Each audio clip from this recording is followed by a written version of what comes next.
Hi, Karen. Tell me a bit about you and your role. So I'm Caron Bradshaw. I'm the Chief Executive of the Charity Finance Group.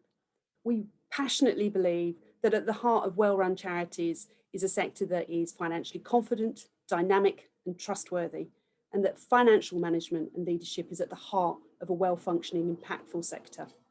So, going back to the start of the financial year when the pandemic hit, how do you reflect on that time? When the pandemic hit, CFG had effectively three lenses through which we had to operate. One was around our place in the wider sector. How did we come together with other infrastructure organisations and ensure that the sector had its voice heard at the time that government were wrestling with what sorts of responses the pandemic was going to require from itself, both fiscal and in terms of practical advice and guidance. And CFG were at the heart of those conversations and played a pivotal role, I think, in bringing together a coalition of partners immediately and initially around the fiscal event of the budget, but then that coalition carried on throughout the pandemic, and we found great strength in unprecedented levels of collaboration across the sector, which I hope will continue long after this situation is over. There's a lot to reflect on still. How has the charity sector coped with the crisis? Is it fair to say it's been emotional? So in terms of what's happened over the last year, obviously the sector as a whole has experienced this impact of the pandemic. And it's been at the front and centre of everything that we've done. We've had to very quickly pivot towards our services being delivered in a very different way. Our reliance on a physical office, our face-to-face delivering as a sector, the services that we provide to our beneficiaries have had to be delivered in a very, very different way.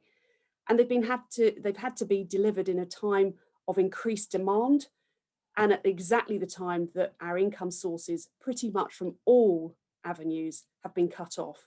So it's been an incredibly challenging year for all of the sector in rising to that challenge and demand, and to work in different ways with organisations that perhaps were not our official partners, our normal partners, so mutual aid organisations that popped up, new volunteers that we had before that could no longer work and volunteer for us because they were having to isolate and to protect themselves.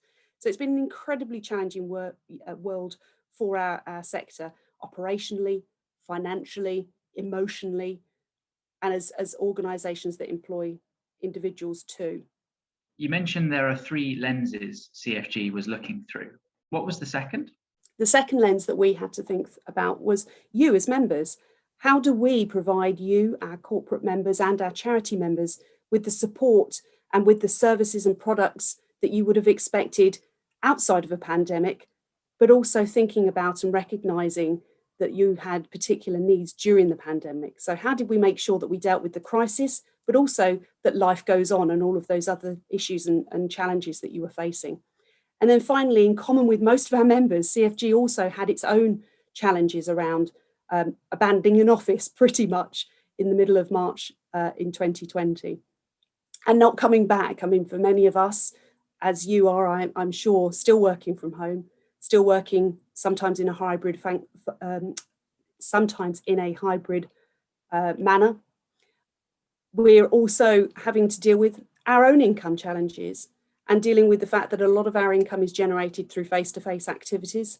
A lot of the services and support that we have provided previously has been through a face-to-face mechanism. So we've had to, as CFG, encounter our financial challenges, our practical challenges, to pivot our offering, but also to think about ourselves as an employer, about our staff well-being, about the challenges of isolation for our staff, of being stripped of that support mechanism that you get and that camaraderie that you experience when you're working together as a group, as a team. What did CFG do to respond to the pandemic and its effects?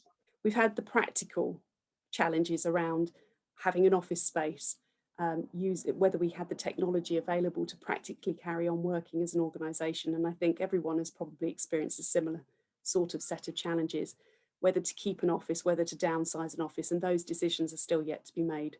We've had the fiscal challenges. So coming into the pandemic, we knew that we could, worst case scenario, lose £750,000 worth of income and not be able to easily identify corresponding expenditure that we could equally get rid of without undermining the quality of what we were doing for the sector or undermining our ability to deliver services and deliver our charitable activities. And then the third aspect is us as an employer. The people that we work for are human beings, and we have very much as an organisation lent into culture as being a really important part of who we are. And that means recognising that not everyone's in the same boat. In fact, I've heard it described in a way that I think it perfectly encapsulates the pandemic. We are not all in the same boat. We are in the same sea, navigating the same storm, but our boats are very, very different. With that in mind, what have you learned about culture and CFG during this difficult period?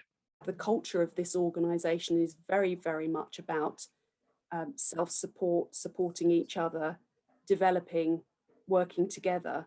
And I had been quite surprised at how much that had been reliant on the incidental, the unstructured, the face-to-face, that space of working together in a physical environment, and switching that to digital has presented some significant challenges. And I think that whilst we've all been working on a burning platform and letting some of those things go, actually culturally and from a morale perspective, I think the aftermath, the kind of backwash of the pandemic is likely to, as for every organisation, create some tensions and some challenges that we all have to recognise and lean into, because we employ human beings at the end of the day. And if we don't value and love them, then we're not going to get the best out of them. And CFG restructured in early to mid 2020, whilst the COVID crisis was still unfolding. How did you manage to juggle all of that? We had already been going through a process of self-reflection, of looking at our business model, looking at our structure, and making ourselves fit for the future. We'd moved to a rolling strategy. We'd adopted a number of steps to try and make ourselves flexible and agile to respond to an ever-changing world, because life doesn't operate in nice, neat boxes or linear lines. And so coming into 2020, March 2020, we were in the middle of a restructure for CFG's staff. And that presented a whole load of challenges as well, not just challenges in terms of continuity and losing a lot of knowledge from the organisation that had been built up over a period of time as we said goodbye to some long-serving and skilled individuals as we restructured, but also bringing new people on board in a totally online environment. Some of my staff I've still not met actually physically face to face. The challenges around some of the new roles that we wanted to bring in to make that structure really perform for us, yet the financial reality of meaning that we had to pause some of those plans has put extra pressure on the individuals who have been staying at CFG and providing services. And I do want to just sort of pay tribute to those individuals who have dug deep and carried extra workload when their line manager was still yet to come in, or that another role that we had planned to bring online had to be paused, and have worked incredibly hard to ensure that we carried on delivering to our members and to the sector. So the restructure in some ways was the worst of times in terms of coinciding with the pandemic, but equally in some ways it's been the best of times, and it's been a wonderful opportunity to really relish and to challenge some of the questions of onboarding, recruitment, who we are, what our brand is. It sounds like there's been a long period of reflection as well as great change. What excites you about the future? I think that from CFG's perspective and looking forward, in many ways we had a really good pandemic, because we were able to, I think, really shine a light on the importance and the time and headspace that's created by having great financial leadership in an organisation. And the converse, that if you don't have that great financial leadership, knowledge of your business model and support to be able to navigate it, that actually pivoting under pressure and time in a crisis is that much harder. So I think from that perspective, that excites me, that people have been switched on to the importance of these things. And that really gives us a lot of opportunity. I don't mean in an exploitative sense, but I do mean in the sense of being able to spread the word, to increase the community, to ensure that there is a greater community of finance professionals helping each other and raising the standards across the sector for the benefit of the beneficiaries, the people that we serve. So that really excites me. I think that some of the digital transformation that we've been able to achieve, CFG have been for many years trying to get more and more into the digital space. But in truth, I think it's very difficult to provide things in a digital space if the audience is not also operating in a digital space. And this pandemic has required everyone to operate in a digital space. So it has taken away some of that fear, some of that lack of experience, and therefore I think made it more comfortable for some of our services to continue to be provided in a virtual way. And I'm excited about the sorts of opportunities that lends to reach people that are in far-flung places and to be less London and South East centric. So that really excites me, to be able to provide much more support regionally and across the nations of the UK, and hopefully possibly even beyond. Let's think ahead. So I'm really excited about that. And I think the other thing that inspires me and excites me is just the resilience and innovation and creativity and joy of the staff and the members and those people that really showed up for CFG, not because of CFG as an institution, but because of what it brings to the sector, the contribution that it makes in bringing the quality and standard and impact of the sector up. And that really delighted me, that we had so many people that recognised the importance of what this organisation does and what would be lost if we were lost to the sector.